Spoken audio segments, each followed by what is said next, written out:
It can feel like those moments are so few and far between and that we're not enough to handle it.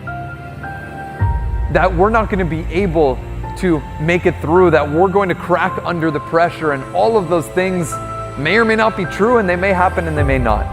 But what's true is that you are enough to handle it. And if you use the strategies that we're going to talk about in this video, you actually lean into the things, the tactics, the actions, and the habits that you can build to become more confident, then the next time you show up in an interview, the next time you have an exam, the next time you need to rise to the occasion, you'll be enough to handle it. Even though those moments may feel challenging, like the moment is just too big, like you're not enough to handle it, that's not true. You are able to overcome that, but it's going to take effort. It's going to take consistent action and using the strategies you need to be able to become more confident. Strategy number 1 is to build your skill. If you want to build your confidence, you need to build the reminders of what you're able to do, the reminders of what is possible for yourself. The more skills that you build, the more talent that you develop, the more competency that you have, regardless of what it's in, will trick yourself into believing to be more confident, will allow you to feel more confident in yourself and in your own ability. Strategy number 1 is to build your skill. Strategy number 2 is to welcome failure. Oftentimes when we think of failure, when we think of rejection, when we think of all of these things, we consider them and immediately put them in this category of wrong. We immediately put them in this box of they shouldn't have happened. When the reality is, failure is necessary to be able to improve. Failure is necessary to be able to excel. If you aren't willing to fail, you are not going to succeed. If you haven't built the ability to welcome in failure, you will not have the opportunity to be able to succeed. You will not have the opportunity to achieve success. Embrace failure. Welcome in failure. There is no one on this planet that has been able to avoid it, so you might as well welcome it with open arms. The more times you fail, every failure after that affects you a little less. It actually adds to your confidence because you see yourself as someone who's able to handle more. You're able to bring more of yourself to the moments. Strategy number 3 is have an end goal. So many people go through their lives random. They go through the motions, they take actions, they move towards careers that they don't want, apply for jobs that they're not passionate about, go to schools that they're not interested in, all for what? Just to have some semblance of security that isn't even real. If you want to have confidence, you need to have an end goal, an end result, a North Star that you are working towards, so that in those moments where you feel like you're not enough, in those moments where you feel like the moment is too big, where you're not going to be enough to handle it, you can look at your end goal. You can look at that thing that you are working towards and let it guide you through those tough moments, through the failures, through the setbacks, through the hardships, through all of the moments where you feel the pressure of needing to do a certain thing or becoming a certain person. Have an end goal. Number 4, and this is one that it blows my mind how many people forget, is to put in effort. Confidence isn't something that just comes naturally. The most confident people on the planet are people that consistently put effort into themselves, into their own lives, into their goals, into the school that they want to get into the career that they want to pursue, into the relationships that they want to build. They put in consistent effort. If you want more confidence, you need to give more effort. If you want more confidence, you need to take more actions. If you want more confidence, you need to make more effective decisions every single day. Number 5 to build confidence is to work on yourself. So many people focus on these external circumstances. They focus on everyone else's lives and they forget about their own. They focus on everyone else's experience and they forget about the most important person. Focus on you. Focus on your progress, on your goals, on your vision, on what you actually want, because so many people are living a diluted version of what their friends want them to do, what their parents suggest them to be, what their teachers and advisors wish they would pursue.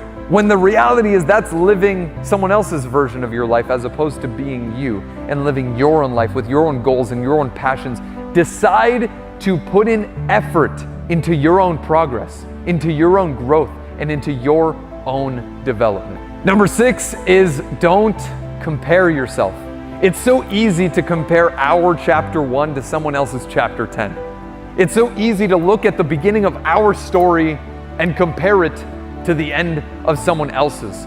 Of course, we're gonna feel like our version of what we are living isn't enough when we're comparing it to someone who has years more experience, of more failures, of more trial and error, of more learning what's going to work for them. Comparing yourself to anyone else aside from you is pointless and will waste your time every day of the week. The only person you should be comparing yourself to is you.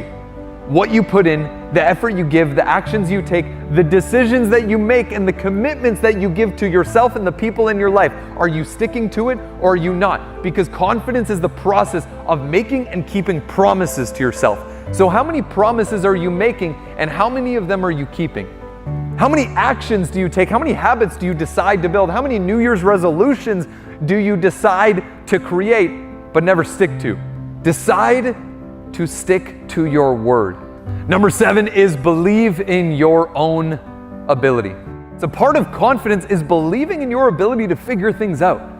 Don't rely on these external circumstances to validate who you are or the effort that you can put in or the amount of things that you're able to do or the position that you hold in your own life. Believe in your own ability, and to do that, all you need to do is look at yesterday, the day before, the week before, the month before, and know that you are on a path to get better. You are improving every single day. That's confidence. Confidence isn't being this perfect version of yourself, being this perfect person that sticks to their goals, that has amazing habits, that wakes up at the same time every single day without fail. Confidence is about being better than the person that you were yesterday. Confidence is about being more of you than you were yesterday.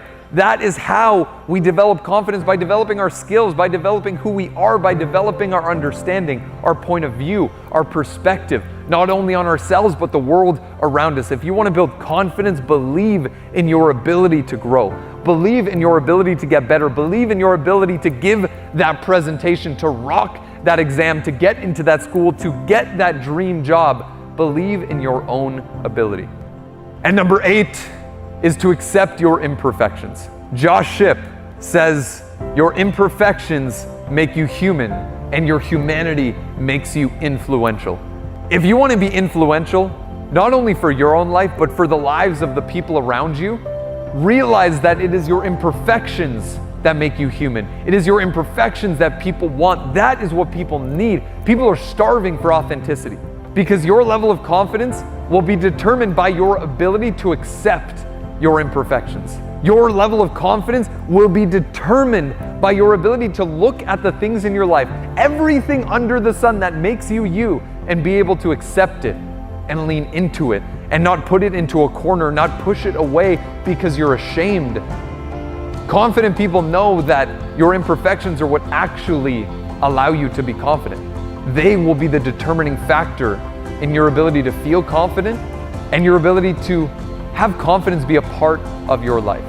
And now at the end of the day, there will be moments in our lives that make us feel less confident. There will be moments in our lives where we feel like we're not enough, and that's okay. What matters is consistently leaning into the idea of who you are. What matters is leaning into the idea of you putting in effort every single day to becoming a better version of you. Realize that you are bigger than any moment, any test, any exam, any experience that you feel like is bigger than you, that will be too much for you to handle. You're more than it. Believe in your own ability, believe in who you are, believe in your own potential, because that's what you need to build the necessary confidence you need to thrive. You've got this. I believe in you.